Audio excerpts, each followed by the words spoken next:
আজকে হচ্ছে আমাদের সপ্তম অধ্যায়ের পঞ্চম ক্লাস। আমি তোমাদের তৃতীয় ক্লাসে একটি সমস্যার সমাধান করছিলাম, অর্থাৎ একটি ম্যাথমেটিক্যাল প্রবলেম সলভ করছিলাম। তারপরে ঠিক ওই একই টাইপের প্রশ্ন, অর্থাৎ এই প্রশ্নটাকে আমি এই ক্যাটাগরির প্রশ্ন বলতে পারি যে এগুলো হচ্ছে আসলে চিত্র মানে ফিগার বেস ম্যাথ আর কি, যে ফিগারের আলোকে ম্যাথটা চিন্তা করতে হয় এরকম। যেমন ওর আলোকে ওর পরের দিন আরো প্রায় 3টা অঙ্ক বাকি ছিল, কিন্তু আমি আবার ওই দিনের ক্লাসে তোমাদের অঙ্ক বাদ দিয়ে অন্য বিষয়গুলো আলোচনা করলাম।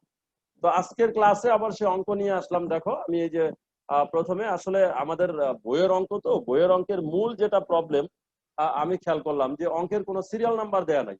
আসলে একটা চ্যাপ্টারের অন্তত সিরিয়াল নাম্বার থাকা উচিত ছিল। তো প্রশ্ন 7.07, হয়তো এটা চিত্রের একটা সিরিয়াল নাম্বার।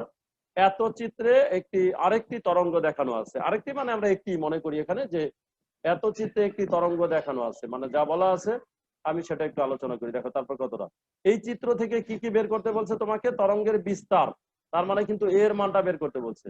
বের করতে বলছে তরঙ্গ দৈর্ঘ্য বের করতে বলছে, ও আগের মতো আবার প্রশ্ন করছে।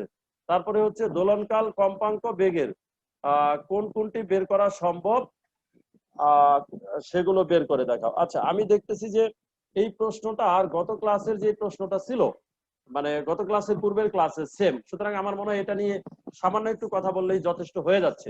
কিভাবে দেখো, কারণ সেম তো ছিল। তারপরেও আমি তোমাদের উদ্দেশ্যে একটু ক্লিয়ার করি, যারা হয়তো আবার গত ক্লাসে ছিল না তারা বলতে পারে স্যার গত ক্লাসটা তো ছিলাম না, আজকে একটু ক্লিয়ার করেন। তাহলে লেখচিত্রটা আমরা আগে একটু ক্লিয়ার করি সব সময়। এই যে আমার লেখচিত্রের ব্যাপারটা হচ্ছে এরকম, ঠিক আছে? এটা হচ্ছে আমার লেখচিত্রের ধরো এক্স অক্ষ, আর এটা হচ্ছে আমার লেখচিত্রের ওয়াই অক্ষ। তো আমার আসলে বইয়ের চিত্রগুলো এরকমই থাকে, এগুলো ক্লিয়ার করে না। তো আমি তোমাদের পড়ানোর সময় একটু ক্লিয়ার করে দিলাম। দেখো যে এটা দিস ইজ হচ্ছে এক্স অ্যাক্সিস, আমরা যেটা দেখতে পাচ্ছি। আর এর পরে যেটা দেয়া আছে সেটা হচ্ছে ওয়াই অ্যাক্সিস। তোমরা দেখো এটা হচ্ছে ওয়াই অ্যাক্সিস। আচ্ছা, এবার আরো কিছু বিষয় যদি আমি এখান থেকে বলি, তাহলে আমরা এগুলো আর বাকিগুলো আমার বলার দরকার নেই, এটা খুব সহজ ব্যাপার। কারণ স্পষ্ট ভাবেই দেখতে পাচ্ছি যে এবার কিন্তু এদিকে সময় দেখানো আছে, দেখো তোমরা, আর এইদিকে কিন্তু বিস্তার দেখানো আছে। ও আচ্ছা, একটু পরিবর্তন হয়েছে। আসলে অঙ্কের ভেতরে ঢুকলে বোঝা যায়। একদম প্রথমে তাকে আমার মনে হয়েছিল হুবহুব সেম, এখন দেখলাম যে একটু একটু পরিবর্তন আছে। আমার চোখে কিন্তু অলরেডি পরিবর্তনটা পড়ছে, তোমাদের চোখে পড়ছে কিনা জানি না। অলরেডি সেটা হলো যে গত ক্লাসেও ওয়াই অক্ষ বরাবর বিস্তার দেখানো ছিল, কিন্তু এক্স অক্ষ বরাবর ছিল দূরত্ব। বাট আজকের এই প্রবলেমে কিন্তু এক্স অক্ষ বরাবর সময় দেখানো আছে। তাহলে একটু পরিবর্তন কিন্তু অলরেডি পাওয়া গেল। তো যাই হোক, ওয়াই অক্ষ বরাবর যেহেতু দূরত্ব আছে, সেখান থেকে আমরা বিস্তারের মানটা পাবো। কারণ আমরা খুব সহজেই জানি যে ওয়াই অক্ষ বরাবর যে দূরত্ব থাকে, এই দূরত্বটাকে বিস্তার বলে। যেমন এই যে এইটুকুকে বিস্তার বলে। তাহলে আমার এখানে এইটুকু কিন্তু 0.2 মিটার দেওয়া আছে। তাহলে সেই সুবাদে আমি কিন্তু খুব সহজেই জবাব দিয়ে দিতে পারি যে আমি যেই তরঙ্গটি নিয়ে কথা বলছি সেই তরঙ্গের বিস্তার হচ্ছে 0.2 মিটার। আমার উত্তর কিন্তু হয়ে গেল।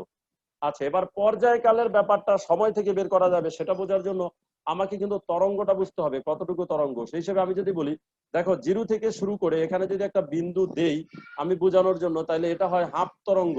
এখানে যদি আমি আরেকটা বিন্দু দেই তাহলে এটা হয় পূর্ণ তরঙ্গ।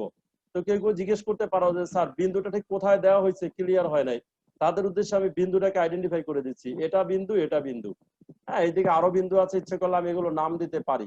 তো আমি একটু জানতে চাচ্ছি যে আসলে এখানে কয়টা তরঙ্গ আছে, তোমরা একটু বুঝে নাও।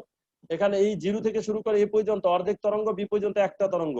এখানে আমি বিন্দু যদিও দেই নাই, সি দিতে পারতাম, ডি, তার মানে 2টা, অর্থাৎ টোটাল 2.5টা তরঙ্গ আছে। তো আমরা জানি পর্যায়কাল কাকে বলে, একটা তরঙ্গের জন্য যে সময় লাগে তাকে পর্যায়কাল বলে। সুতরাং তুমি দেখো 0 থেকে বি পর্যন্ত একটা তরঙ্গের জন্য সময় লাগছে 2 সেকেন্ড।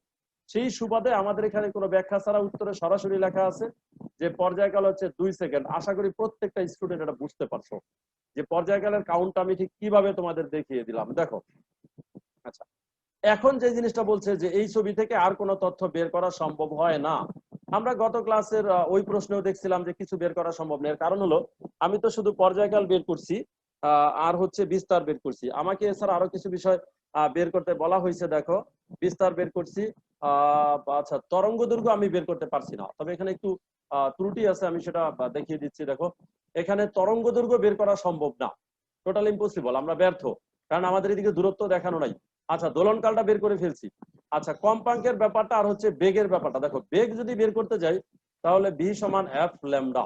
তো আমার এখানে আসলে একটু ত্রুটি আমি যেটা দেখতে পাচ্ছি সেটা হলো এই আমাদের এখানে কম্পাঙ্কটা বের করার তথ্য কিন্তু আছে। তথ্য বলা আছে যে সময়ের সাথে তরঙ্গটি কিভাবে পরিবর্তন হচ্ছে সেটা এখানে দেখানো আছে। তরঙ্গ দৈর্ঘ্য কত সেটা বের করা সম্ভব নয়, এই কথাটা বলা আছে। তরঙ্গ দৈর্ঘ্য বের করা সম্ভব নয়, বাট হ্যাঁ আমি যতটুকু এই পর্যন্ত করছি সেটা মুছে দিলাম, কারণ আমি নিচের অংশটুকু নিয়ে কথা বলি। দেখো তরঙ্গ দৈর্ঘ্য বের করা সম্ভব নয়, এটা ঠিক আছে, এই যে যে কাজেই এখান থেকে তরঙ্গ দৈর্ঘ্য বের করা সম্ভব নয়, তো কিন্তু কম্পাঙ্ক তো বের করা সম্ভব। এখন বলতে পারো স্যার কম্পাঙ্ক বের করা সম্ভব, হ্যাঁ কম্পাঙ্ক বের করা সম্ভব, বাট এখানে দেখায় নাই। তোমরা একটু নিজেরা বুঝে নাও যে আসলে এখানে কিভাবে কম্পাঙ্ক বের করা সম্ভব। কারণ কম্পাঙ্ক সমান সূত্র আছে এফ সমান হচ্ছে 1/t। তাহলে যেহেতু এখানে আমি পর্যায়কাল টি পেয়ে গেছি, তাহলে টি ব্যবহার করে আমি কিন্তু এখান থেকে তোমার কম্পাঙ্ক বের করতে পারতেছি। কম্পাঙ্ক আর বেগ বের করা যাচ্ছে না, কারণ বেগ ভি সমান ল্যামডা ছাড়া বেগ হয় না। কারণ যেভাবেই দেখো তুমি ভি সমান এফ ল্যামডা, মানে ল্যামডা যেহেতু বের করা যায় না, সুতরাং কম্পাঙ্কটা বের করা যায়। তো আমার এখানে প্রশ্ন হয়তো ওইটা ক্লিয়ার করা নাই, তো আমরা কম্পাঙ্কটা উত্তরের মধ্যে তুমি লিখে দিও, কারণ কম্পাঙ্কটা হচ্ছে এই 2 এর উল্টা, যেটাকে উল্টাইলে আমরা কম্পাঙ্কের মানটা পাবো। পরবর্তী অঙ্ক যেটা দেখো এটা একটু বেশি সহজ। তো আমি যেটা করছি যে তোমাদের বইয়ের সিরিয়ালে ওই ওই অঙ্কটার পরে এই অঙ্কটা নাই, এটার পরে যে অঙ্কটা আছে এইটা আছে, কিন্তু আমি একটু ওই যে পৃষ্ঠা মিলানোর জন্য এটাকে আগে দিছি, কারণ দেখলাম এই পরের অঙ্কটা যদি এই পৃষ্ঠায় দিই তাহলে একটা অঙ্ক পৃষ্ঠা ভেঙে যায়, একটা অঙ্ক 2 পৃষ্ঠায় চলে যায়। এই জন্য আমি পরের অঙ্কটা এই পৃষ্ঠায় দিয়ে ওই অঙ্কটাকে পরের পৃষ্ঠায় দিচ্ছি, একটু বুঝে নিও, তো সিরিয়াল জাস্ট ব্রেক। তো এখানেও তোমরা দেখতে পাচ্ছ একটা চিত্র, কত সুন্দর একটা চিত্র। দেখো চিত্রটা আসলে দেখলেই খুব ভালো লাগে, বা চিত্র থেকে মনে হয় যে কিছু জিনিস আর একটু ক্লিয়ার করি। একটু অসম্পূর্ণ অসম্পূর্ণ চিত্র থাকে, তো আবারও দেখো এটা হচ্ছে এক্স অ্যাক্সিস, আর এইদিকে যেটা আমরা দেখতে পাচ্ছি সেটা হচ্ছে ওয়াই অ্যাক্সিস। এটা আমরা খুব সুন্দরভাবে বুঝে গেলাম। তো বুঝে গিয়ে কিন্তু সাথে সাথে আমরা এখান থেকে কিন্তু তরঙ্গ পেয়ে যাই, যে আসলে কোন পর্যন্ত একটা তরঙ্গ আর কোন পর্যন্ত দুইটা তরঙ্গ, এটা একটা এক্স অক্ষ ওয়াই অক্ষ। এভাবে আসলে একটু ক্লিয়ার করে দিলে ভালো হইতো, বইও যদি দিয়ে রাখতো।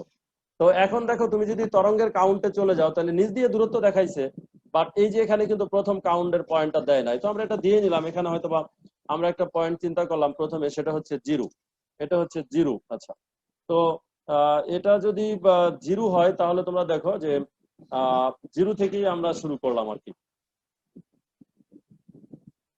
তো লক্ষ্য করো খুব মনোযোগ দিয়ে। এখন 0 থেকে এ পর্যন্ত তো অর্ধেক তরঙ্গ হয় না, এই পর্যন্ত হয় অর্ধেক। তো আচ্ছা, তাহলে এ পর্যন্ত হয় তোমার 4/1 তরঙ্গ, বিষয়টা দেখো। আচ্ছা, তাহলে এ পর্যন্ত হয় একটা তরঙ্গের 4/1।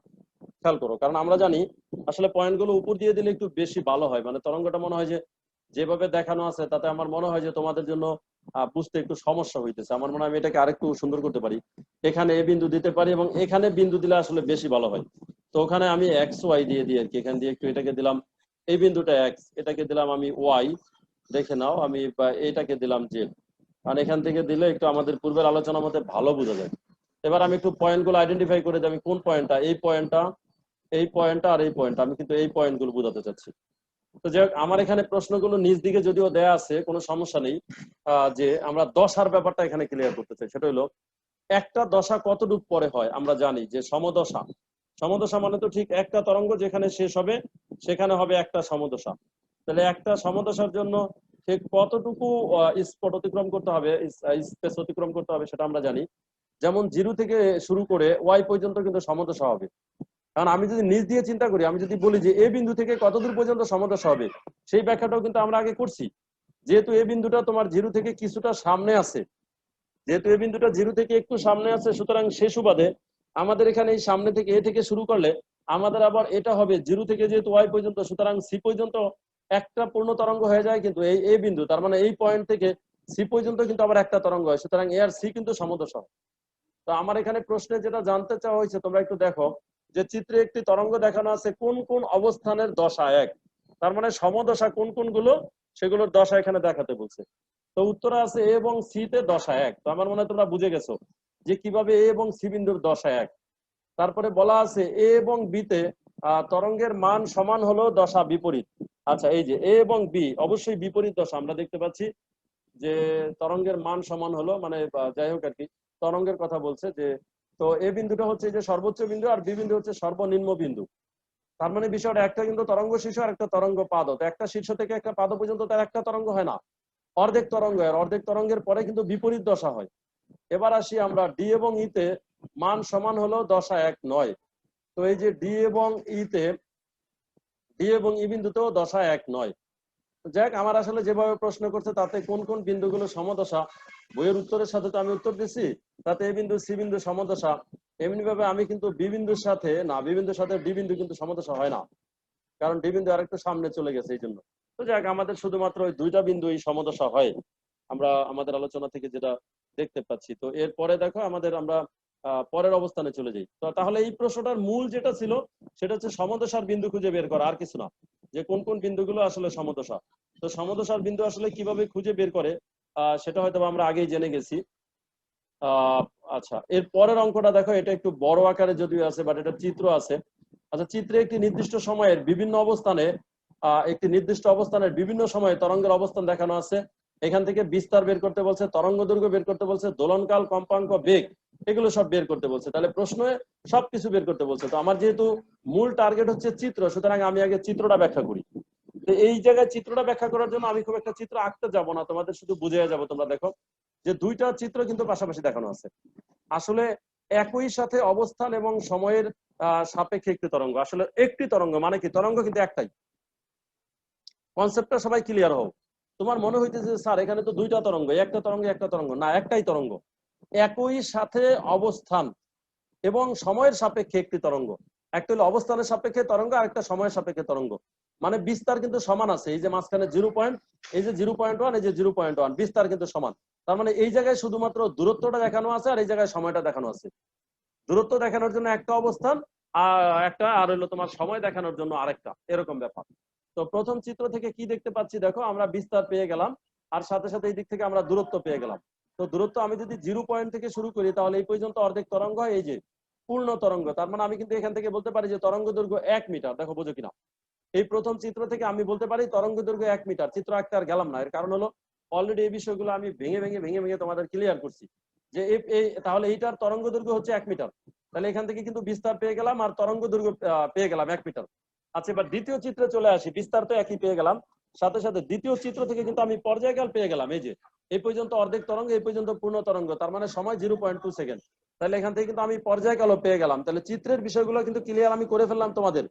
যে চিত্র থেকে আমরা বিস্তার পাইলাম 0.1, তরঙ্গ দৈর্ঘ্য পাইলাম 1 মিটার, আর এখান থেকে দেখতে পেলাম যেটা, যে আমরা পর্যায়কাল পাইলাম 0.2 মিটার। এটা এবার আমরা উপরে যাই। প্রথম চিত্র থেকে আমরা দেখতে পাচ্ছি তরঙ্গের বিস্তার 0.1 মিটার। দেখো আমি যে জিনিসটা বলছি ঠিক আছে কিনা, তরঙ্গ দৈর্ঘ্য 1 মিটার, দেখো ক্লিয়ার কিনা। আচ্ছা, দ্বিতীয় চিত্র থেকে আমরা দেখতে পাচ্ছি তরঙ্গটির বিস্তার 0.1 মিটার। এটি আমরা প্রথম ছবি থেকেও জানি। তার মানে ওই যে বলছি যে প্রথম এবং দ্বিতীয়টা একটা তরঙ্গেরই, শুধু আলাদা। আর দোলনকাল 0.2 সেকেন্ড। দেখো আমি যা যা বললাম এতক্ষণ সব লেখানো আছে। এবার দোলনকাল থেকে আমি কিভাবে কম্পাঙ্ক বের করতে পারবো, যেটা আমি পেছনের অঙ্ক দেখাইছি। দোলনকাল থেকে কম্পাঙ্ক এফ বের করতে পারি কিভাবে, এফ সমান 1/2। এই যে 0.2, এটাকে আমরা উল্টে নিলে 5 হার্জ, তাহলে আমরা কিন্তু কম্পাঙ্কটাও পেয়ে গেলাম। তো কম্পাঙ্ক যেহেতু পেয়ে গেছি, তাহলে আমার কি কি চাইছে দেখো, তার কি কি হয়ে গেল, বিস্তার পাইছি, তরঙ্গ দৈর্ঘ্য পাইছি, দোলনকাল পাইছি, কম্পাঙ্ক পাইছি, আমার বেগটা বাকি আছে। কাজেই দুইটি চিত্রের ব্যবহার করে আমরা এবার বেগ বের করব কোন সূত্র দিয়ে, ভি সমান F lambda. Lambda into F লিখছে, সমস্যা নেই। ল্যামডা বের করছি কত, 1 মিটার, আর কম্পাঙ্ক বের করছি 5 হার্জ, যে 5 মিটার পার সেকেন্ড। তার মানে আসলে এখানে যা যা বের করতে বলা হয়েছে, আমি এই পর্যন্ত দেখো পেছনের প্রশ্নগুলিতে যাই ছিল, এটা নিয়ে আসলে 3টা অঙ্ক, কারণ একটা অঙ্কে তো শুধুমাত্র সমদশার বিন্দু খুঁজে বের করতে বলছে। এখানে কিন্তু সম্পূর্ণ সবটা আমরা বের করতে পারছি, কারণ আমার এখানে একসাথে সব দেওয়া ছিল।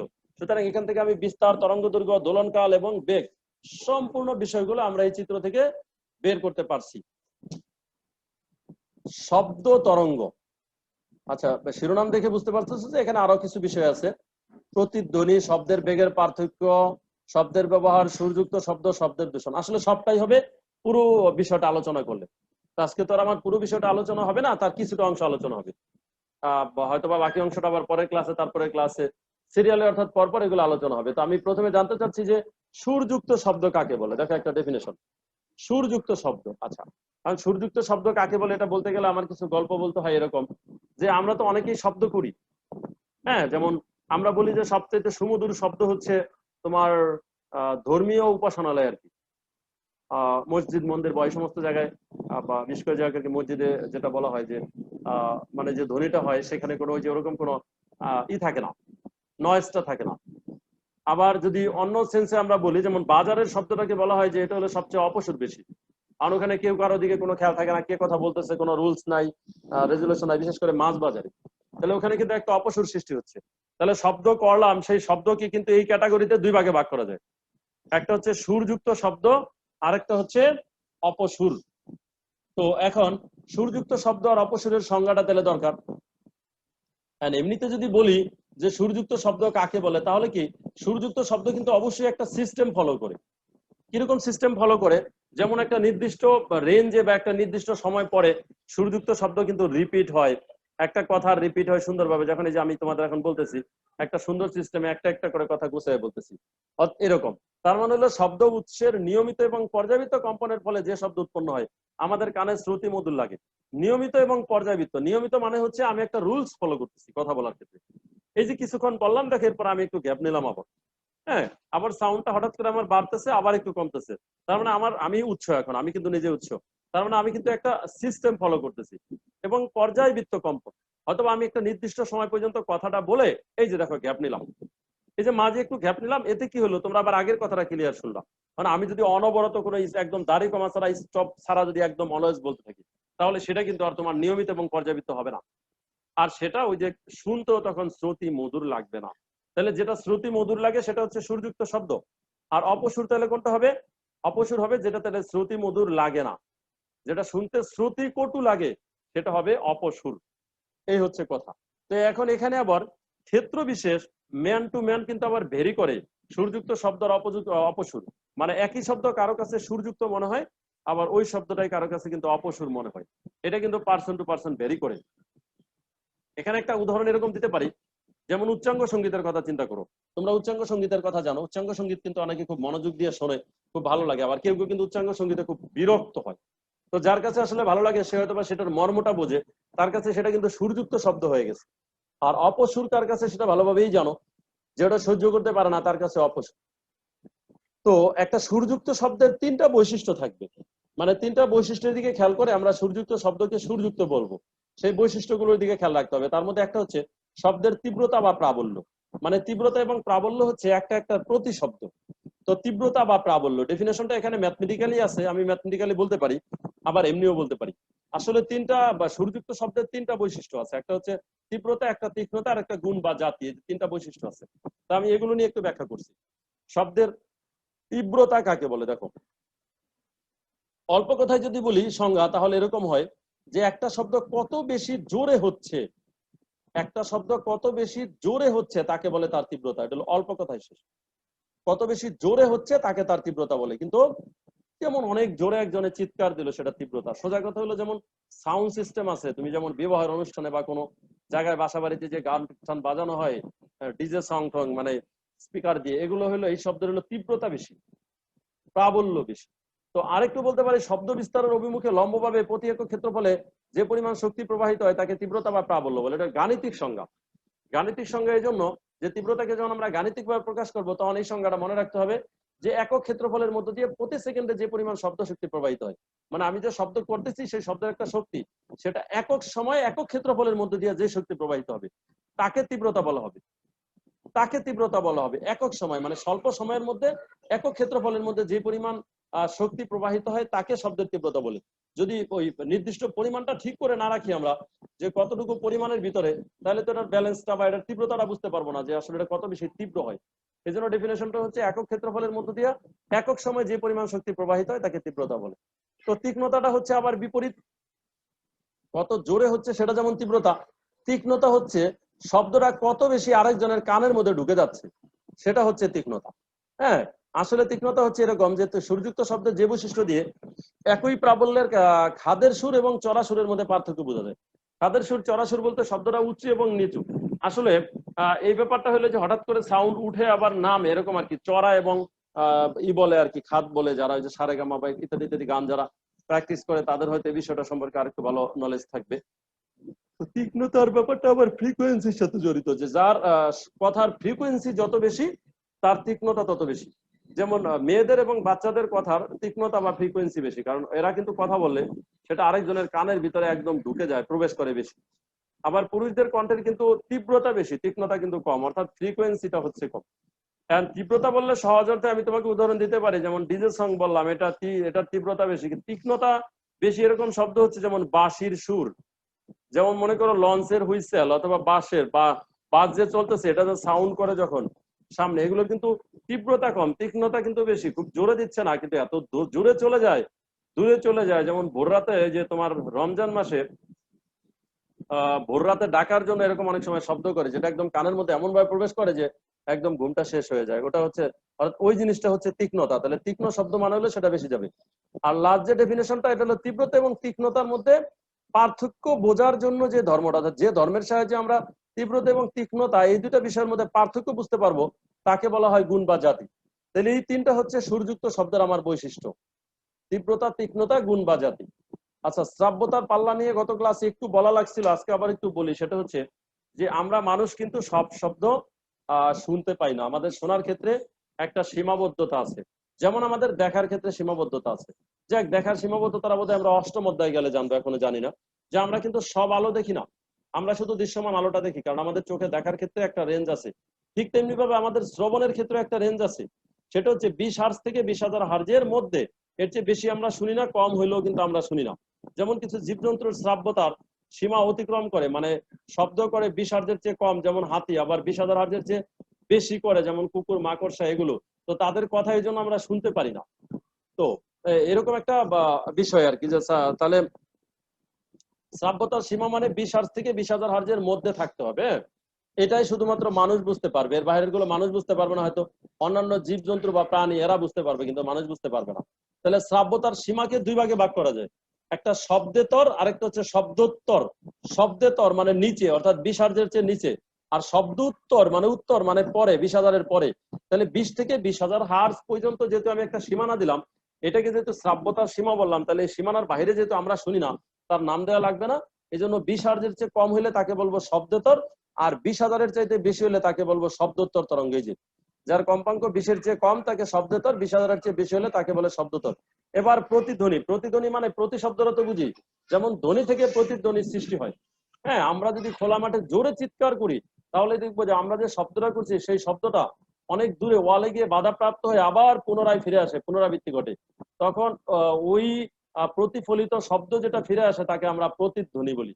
তাহলে যখন কোনো শব্দ মূল শব্দ থেকে আলাদা হয়ে মূল শব্দের পুনরাবৃত্তি সৃষ্টি করে, তখন এই প্রতিফলিত শব্দকে প্রতিধ্বনি বলে। কিন্তু এই প্রতিধ্বনির জন্য কিন্তু একটা নির্দিষ্ট দূরত্ব থাকবে, সব দূরত্বে কিন্তু প্রতিধ্বনি শোনা যাবে না। যেমন আমি রুমে এখন কথা বলতেছি, আমার শব্দের প্রতিধ্বনি হচ্ছে না।